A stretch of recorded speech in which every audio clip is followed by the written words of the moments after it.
La première étape d'une saine planification successorale est la rédaction d'un testament, le seul document officiel qui vous permet de décider du déroulement de votre succession. Il vous permet de choisir vos héritiers et la manière dont vos biens seront répartis entre eux, par exemple votre véhicule, votre maison, vos meubles et tout autre bien qui vous est cher. Si vous avez des enfants en bas âge, il vous permet aussi de prévoir qui sera leur tuteur ainsi que la personne responsable du règlement de votre succession. Cette personne est nommée le liquidateur testamentaire qui était anciennement connu sous le nom d'exécuteur testamentaire. Cette désignation amène de grandes responsabilités, comme par exemple la fermeture des comptes de la personne décédée, la production de ses déclarations fiscales, l'établissement de l'inventaire des biens et des dettes, le paiement des dettes ainsi que la distribution des biens aux héritiers de la manière prévue au testament. Regardons maintenant une version abrégée d'un bilan successoral type. On y retrouve premièrement les actifs et les passifs d'une personne. Les actifs sont constitués, par exemple, du compte bancaire, des placements enregistrés et non enregistrés, ainsi que des biens matériels. Les passifs représentent toutes les dettes qu'a un individu envers ses créanciers, comme un prêt hypothécaire, une marge de crédit, un prêt auto, etc. La différence entre les actifs et les passifs représente la valeur nette d'un individu.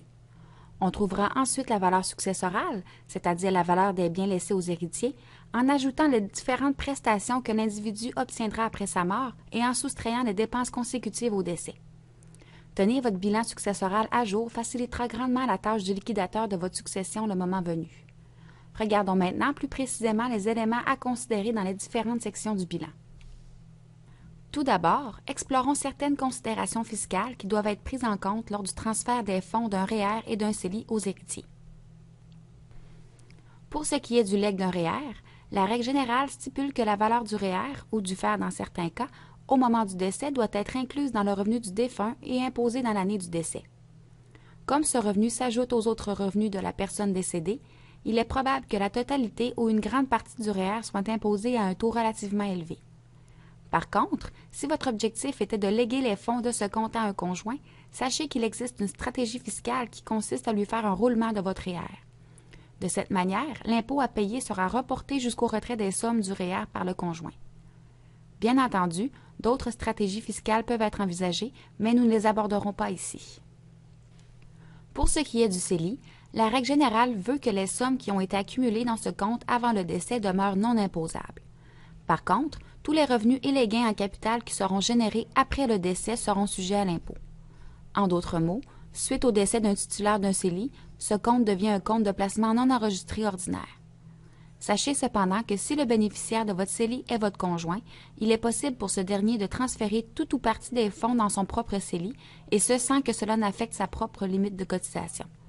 Notez que pour bénéficier de ce droit, le CELI doit être transféré avant le 31 décembre de l'année qui suit votre décès et un formulaire doit être rempli. En plus du transfert de l'épargne, le legs des biens du défunt peut aussi engendrer des charges fiscales. En effet, le décès d'un individu entraîne la vente réputée de tous les biens possédés par le défunt à leur juste valeur marchande. Donc, tout gain en capital réalisé depuis leur acquisition devient imposable à 50 %. On peut penser par exemple à un chalet, un immeuble à revenus, un terrain ou des placements non enregistrés. Notez qu'encore une fois, le roulement des biens au conjoint amène des avantages au point de vue de l'impôt. Il permet de reporter la charge fiscale jusqu'à ce que le conjoint dispose des biens ou jusqu'à son décès. Notons aussi que la disposition d'une résidence principale n'est généralement pas imposable pour le propriétaire puisqu'il peut bénéficier d'une exemption sur le gain en capital. De plus, en la léguant à une personne qui continuera d'y habiter, elle gardera son statut de résidence principale et ne sera pas assujettie à l'impôt. En plus des actifs du défunt, les héritiers peuvent recevoir d'autres sommes lors de la succession. Par exemple, si le défunt possédait une assurance vie, son ou ses bénéficiaires pourraient obtenir le capital décès prévu dans la police. Notons que ce montant forfaitaire est non imposable. Aussi, les héritiers peuvent normalement recevoir une prestation de décès de la Régie des rentes du Québec. La prestation maximale est de 2 500 $ dans la mesure où la personne décédée avait suffisamment cotisé à la Régie et ce montant est assujetti à l'impôt. De plus, si le décès d'un résident du Québec est survenu lors d'un accident de la route, soit au Québec ou ailleurs, les proches de la personne décédée pourraient recevoir des indemnités par la Société de l'assurance automobile du Québec. Voici un tableau résumant les différentes indemnités offertes.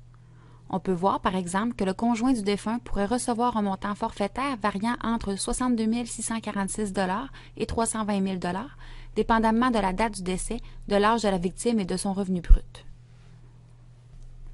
Dans le cas où le décès est lié à un accident ou une maladie causée par le travail, la Commission de la santé et de la sécurité du travail prévoit aussi des indemnités accordées à la succession.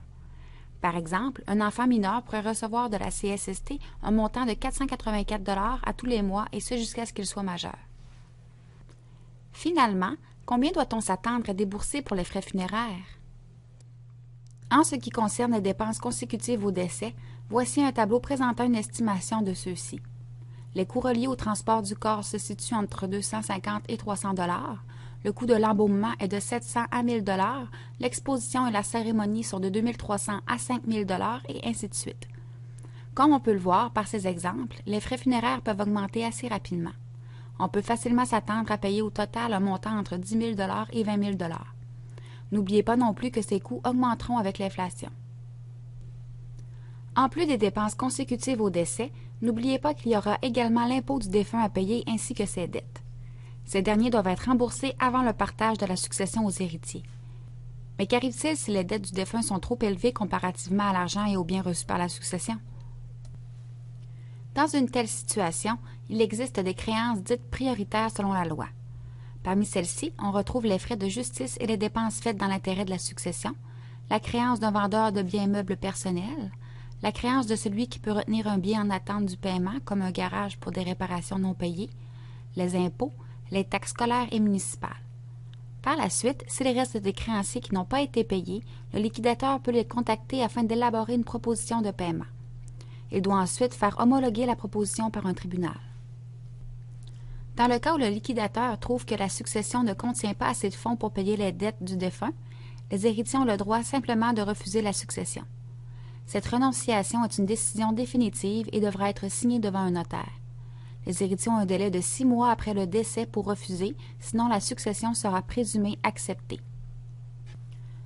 Retenez qu'il existe plusieurs stratégies de planification afin de réduire l'impôt à payer lors d'un décès, et c'est dans son testament que l'on peut prévoir ces stratégies. N'oubliez pas non plus qu'il est important de tenir à jour son bilan successoral et ses documents financiers pour faciliter la tâche au liquidateur testamentaire. Pour plus d'informations, vous pouvez vous référer au site web suggéré dans cet atelier auprès de votre conseiller financier ou d'un notaire.